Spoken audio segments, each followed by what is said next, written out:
All right, so it is Friday. I don't even know what day it is because I'm aging in dog years at this point.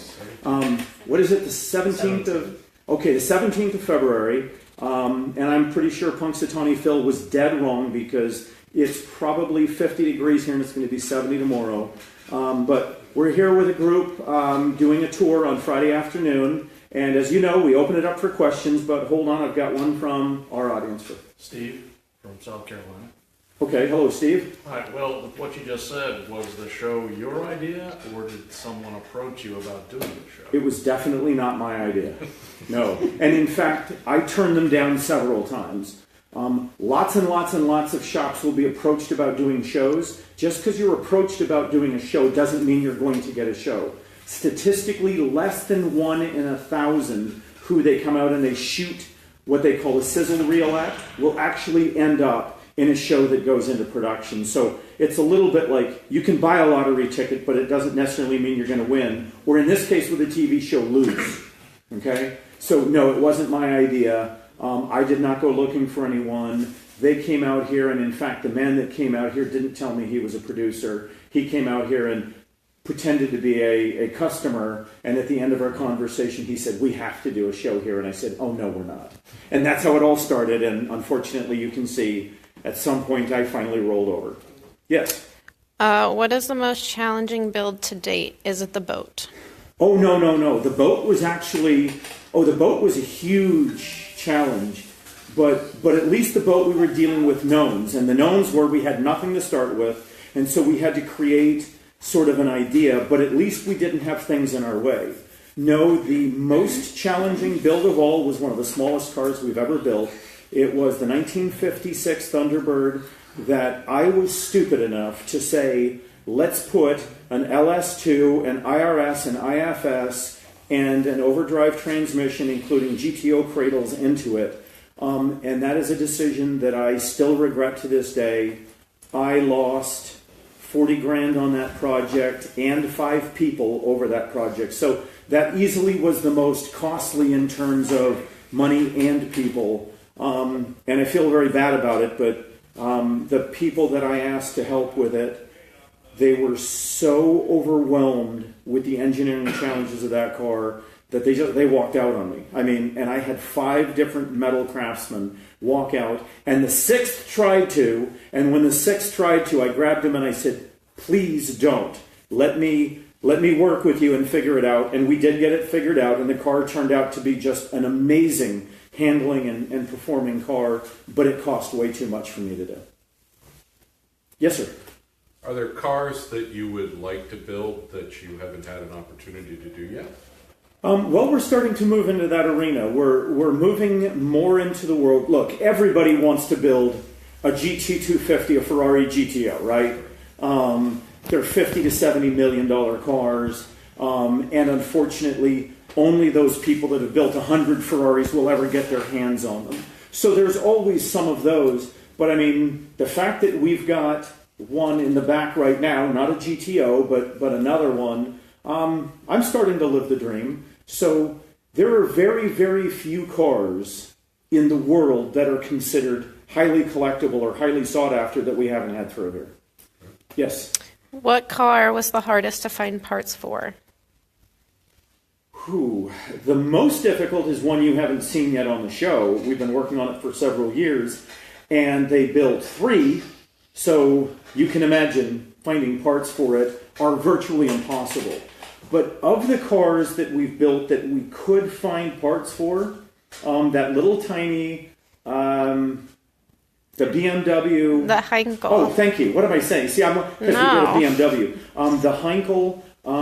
because what we found out was that particular one was the only surviving dual-wheel 2-cylinder Heinkel in the world, and that meant I had to go find those parts because it was actually serial numbered as a 4-wheel Heinkel, which was ridiculously scarce. And the tough part was that the engine we found for it, although it does work, it was in such rough shape. We think the engine was stored underwater for years. So we managed to get it to run and to work, but it's almost more of a museum piece than it is a practical car because it is the last one in the world. And quite honestly, being the last one in the world, it's kind of so valuable and so fickle that it doesn't make sense to drive it as a practical car. Okay, anybody else? Yeah. Yes, sir. Yeah, I'm a Ford Falcon guy, Okay. and I've been watching your 63 Falcon here since Kincaid Avenue. Uh-huh. I'm wondering. Oh, will we ever finish it? Okay, let me start by telling you what it was. When you start a proposition like FantomWorks, you need to give guys what I would call confidence targets. Let's give them a car that's in rough shape that they can take and build. And that's exactly what that Falcon was. That it was a project designed for some of my... think of us as running almost a tech school when we opened up, because we couldn't really draw the kind of talent we needed, and so we had to create it. And the 63 Falcon was a project that was purchased in Virginia Beach. It was rough, and it was one of those, let's go ahead and build this. And guys who didn't necessarily have the art and craft of all of the things we needed, down to a science, it was a chance for them to practice. So it's a nice car, but quite honestly, if you look at the workmanship on it, you will say, not exactly the finest stuff they've ever done. And that's why that car would never sell or do anything. It was really kind of our Votech in a car for FantomWorks. So the better question is, will we ever finish it? God probably knows that more than I do. I've tried. And we have so many customer cars in front of it. And we have 1,500 cars on the list trying to get in here. So the answer is, I don't know. I mean, at some point, I will finally get upset and say, forget everything, we're going to finish the Falcon. But right now, it is to really say, put this ahead of customer cars who are waiting. So also, I'm one of the bad guys. I dropped off a T-shirt sponsor request for the Falcon Regionals up in Richmond. Okay. Yeah, I get stuff all the time. I mean, I am barraged with, will you come to our show? Will you do this? Will you sponsor this? Will you do that? And if you guys saw my bank account, you would all probably write me a sympathy check and hand it to me. So, just realize it's not what you think it is. Yes. Danielle says, how's my truck? Hello, Miss Danielle. Actually, your truck is getting painted next week. So I'm not going to send you pictures of it once it's painted.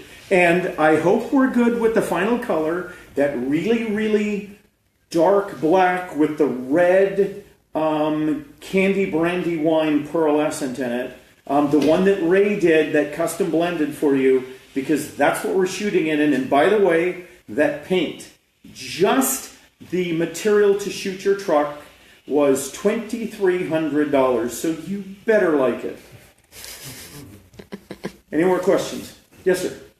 Your show is more real than all the other shows that are out there, and that makes it special. Yes. How do you get the word out about that to take advantage of it? Because there's so much crap out there. Yeah, that's a big question. What happens is we created a website to sort of separate the wheat from the chaff. In other words, if all you're trying to do is come on TV and do this, then you'll fairly quickly figure out by submitting a project on our website, you're probably coming to the wrong guys. Go see one of the other shows, because if that's what you're trying to do, you're in the wrong place. People ask us all the time, well, will I get it built for free because it's on your show? Free? Hell, I don't get anything for free. What makes you think you're going to get it for free? So the answer is not only no, but Yes. heck no. So that is a huge part of what keeps me up at night. We will get up to 10 submissions a day. And each submission takes me an average of an hour to go through. And I respond to every single one. It might take me a while, especially if it's a really stupid submission. And by the way, I get some really, really stupid submissions. But I do answer all of them. Separating the wheat from the chaff, a full-time job. Yeah. I have, in the last 18 months, reviewed and contacted 13 to 1,500 people. in just the last 18 months. So big job just in itself. All right, any other questions? Because, yes, sir. So is it the Overland here, and I see a few of the other cars from the show? Yep. What are they? I would have thought. Okay, well, the Overland, remember, that's the man that owned this building before I bought it. That's right. And he lives in a beach house, and not only is that car here, his other car's here too, because he doesn't have a garage for them. There'll be a few cars here. Keep in mind, we have 4,000 plus cars at a shop. So if you see 6 of them here, or 4 of them here, or 2 of them here, that's a pretty small percentage. And in fact, there are cars here now that you are going to see on upcoming episodes that you haven't seen yet. So you'll see a mix of both. All right. Any other questions? Because it's time for Audrey to take off. Actually, I'm throwing a plug. Here's what's going on. On 4th and 5th March, there is a monster show in Puerto Rico. So for those of you who have a little bit of time and you want to go to a show with about 1,000 cars, it is the Gran Feria de Puerto Rico. So basically, it is the Grand Parade of Antique Autos in Puerto Rico on the 4th and 5th of March. I will be down there judging Best of Show and doing a whole bunch of Facebook Lives, and we're also going to shoot part of an episode of the show down there while we're at that show. So for any of you who happen to be friends that are going to Puerto Rico show, and I think we'll have a pretty guys in Puerto Rico who like to drink a little bit of everything. Yes. I just, before the tour starts, I'm from Iowa.